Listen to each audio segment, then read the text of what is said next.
അസ്സലാമു അലൈക്കും വറഹ്മത്തുള്ളാഹി വബറകാതുഹു.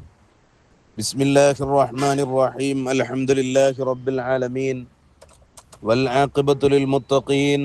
അല്ലാഹുമ്മ സ്വല്ലി വസല്ലിം അലാ റസൂലിക സയ്യിദിനാ മുഹമ്മദിൻ വഅലാ ആലിഹി വസ്വഹ്ബിഹി അജ്മഈൻ. അമ്മാ ബഅദ്.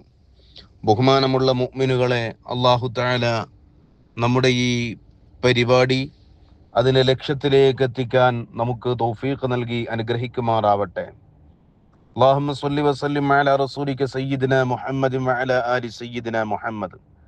നേരത്തെ നമ്മൾ പറഞ്ഞതുപോലെ എല്ലാ ദിവസവും 100 സ്വലാത്ത് നമ്മൾ പൂർത്തീകരിച്ച് 40 ദിവസം കൊണ്ട് നമുക്ക് വലിയൊരു സ്വലാത്ത് എണ്ണം തീർക്കേണ്ടതുണ്ട്. ഇൻഷാ അല്ലാഹ് മീലാദ് മഹ്ഫിലിന്റെ 3-ാമത്തെ ദിവസം ബഹുമാനപ്പെട്ട സയ്യിദന്മാരൊക്കെ പങ്കെടുക്കുന്ന വമ്പിച്ച പ്രാർത്ഥനാ സമ്മേളനം ഉണ്ടാവും. അതിൽ വെച്ച് നമുക്ക് പ്രത്യേകം ദുആ ചെയ്യണം ഇൻഷാ അല്ലാഹ്. മഹാനായ റസൂലുള്ളാഹി സ്വല്ലല്ലാഹു അലൈഹി വസല്ലം തങ്ങൾ പറയുന്നു, ഇന്നമാ ബുഇസ്തു ലിഉതമ്മിമ മകാരിമൽ അഖ്ലാഖ്. നിശ്ചയമായും ഞാൻ വന്നിട്ടുള്ളത്, ഞാൻ അയക്കപ്പെട്ടിട്ടുള്ളത് ഉത്തമമായ സ്വഭാവ ഗുണങ്ങൾ പൂർത്തീകരിക്കാൻ വേണ്ടിയാണ്.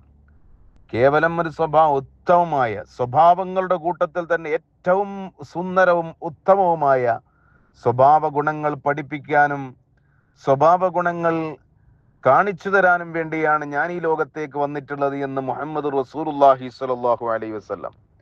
അതാണ് ഒരു വിശ്വാസിയായ മനുഷ്യനെ സംബന്ധിച്ചിടത്തോളം കേവലം അവന്റെ വിശ്വാസത്തിൽ ഒതുങ്ങുന്നതല്ല, മറിച്ച് അവന്റെ ജീവിതത്തിന്റെ വിജയവും അവന്റെ ജീവിതത്തിന്റെ പൂർണ്ണതയും ലഭിക്കുന്നത് നല്ല സ്വഭാവം കൊണ്ടാണ്.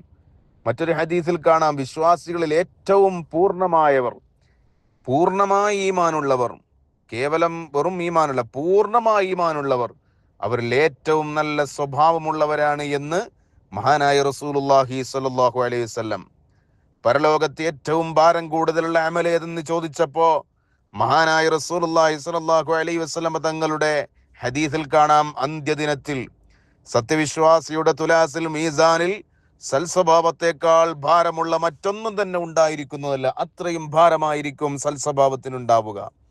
നമുക്കറിയാം, ഇങ്ങനെയുള്ള ഒരുപാട് പ്രത്യേകതകൾ ഒരു മനുഷ്യനെ സംബന്ധിച്ചിടത്തോളം അവന്റെ സൽസ്വഭാവം ഉണ്ടായാൽ അവനുണ്ടാകുന്ന നേട്ടങ്ങളെ പറ്റിയിട്ട് ഹദീസുകൾ ഒരുപാടുണ്ട്. അന്ത്യനാളിൽ എന്നിലേക്ക് ഏറ്റവും പ്രിയപ്പെട്ടവരും എന്നിലേക്ക് ഏറ്റവും അടുത്തവരും സൽസ്വഭാവമുള്ളവരാണ് എന്ന് അഷ്റഫുൽ ഖൽഖ് മുഹമ്മദ് മുസ്തഫ സല്ലല്ലാഹു അലൈഹി വസല്ലം. കേവലം ഒരു ചെറിയൊരു സംഗതിയല്ല. രാത്രി നമസ്കരിക്കുന്ന ഒരാൾ, പകല് മുഴുവൻ നോമ്പെടുക്കുന്ന ഒരാൾ, അദ്ദേഹത്തിന്റെ ജീവിതത്തിൽ സ്വഭാവം ഗുണമില്ല എങ്കിൽ, സ്വഭാവം മോശമാണ്, എന്തൊക്കെയോ വിളിച്ചു പറയുക, എന്തൊക്കെയോ കളിച്ചു കൂട്ടുക, എന്തൊക്കെയോ പ്രവർത്തിക്കുക, സ്വഭാവവും പെരുമാറ്റങ്ങളും ഒക്കെ ആളുകൾക്ക് ഇഷ്ടമില്ലാത്ത രീതിയിലുള്ള സ്വഭാവവും പെരുമാറ്റവും ഒക്കെയാണ് അവന്റെ പെരുമാറ്റവും സ്വഭാവവും എങ്കിൽ അല്ലാഹുവിന്റെ റസൂൽ സല്ലല്ലാഹു അലൈഹി വസല്ലം തങ്ങൾ പഠിപ്പിക്കുന്നത് അതൊന്നും ഈമാനിന്റെ പൂർണ്ണതയല്ല, പരിപൂർണ ഈമാനിന്റെ ലക്ഷണമല്ല.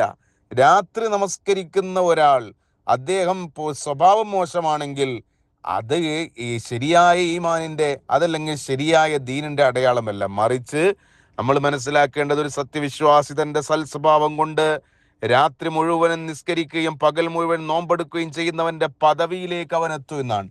സൽസ്വഭാവം ഉണ്ടായിക്കഴിഞ്ഞാൽ രാത്രി നമസ്കരിക്കുന്നവരും പകൽ മുഴുവനും നോമ്പെടുക്കുകയും ചെയ്യുന്ന ആളുടെ പ്രതിഫലം എത്രയോ ആ പ്രതിഫലം ഈ സൽസ്വഭാവം കൊണ്ട് വെച്ച് പുലർത്തുന്ന ആൾക്കുണ്ടാകുമെന്ന് അഷ്റഫുൽ ഖൽഖ് റസൂലുള്ളാഹി സ്വല്ലല്ലാഹു അലൈഹി വസല്ലം. അപ്പൊ സൽസ്വഭാവം എന്ന് പറഞ്ഞാൽ വല്ലാണ്ട് ശ്രദ്ധിക്കേണ്ട ഒരു കാര്യമാണ്. അല്ലാഹു തആല നല്ല സ്വഭാവമുള്ളവരാക്കി നമ്മെ മാറ്റട്ടെ. സ്വർഗപ്രവേശനത്തിന് ഏറ്റവും കൂടുതൽ ആളുകൾ സ്വർഗത്തിൽ കടക്കുന്നത് എങ്ങനെയാണെന്നറിയോ? അവരുടെ സൽസ്വഭാവം കൊണ്ടാണ്. മഹാനായ റസൂലുള്ളാഹിയോട് ചോദിക്കപ്പെട്ടു, ആളുകൾ ഏറ്റവും കൂടുതൽ സ്വർഗത്തിൽ പ്രവേശിക്കുന്ന കാര്യം ഏതാണ്? മഹാനായ റസൂലുള്ളാഹി സ്വല്ലല്ലാഹു അലൈഹി വസല്ലം തങ്ങൾ പറയുന്നു, അള്ളാഹുവിനോടുള്ള ഭയവും അഥവാ തഖ്വയുള്ളവനും സൽസ്വഭാവവുമാണ്. തഖ്വയും സൽസ്വഭാവമാണ് ഒരു മനുഷ്യനെ സ്വർഗത്തിലേക്ക് കടത്തുന്നത്. അങ്ങനെയുള്ള ഒരുപാട് ആളുകൾ, സ്വർഗത്തിലേക്ക് കടക്കുന്ന ഒരുപാട് ആളുകൾ, ആ ഒരുപാട് ആളുകൾക്ക് ഏറ്റവും വലിയ കാരണം എന്താ? ഓലെല്ലാം കാരണം എന്താണ്? ആ കാരണം അവരുടെ തഖ്വയാണ്, സൽ സ്വഭാവമാണെന്ന് മഹാനായ അഷ്റഫുൽ ഖൽഖ് മുഹമ്മദ് റസൂലുള്ളാഹി സ്വല്ലല്ലാഹു അലൈഹി വസല്ലം. സൽ സ്വഭാവമുള്ളവരാവാൻ, തഖ്വയുള്ളവരാവാൻ അള്ളാഹു തൗഫീഖ് നൽകട്ടെ. വആഖിറു ദഅവാനാ അൽഹംദുലില്ലാഹി റബ്ബിൽ ആലമീൻ. അസ്സലാമു അലൈക്കും.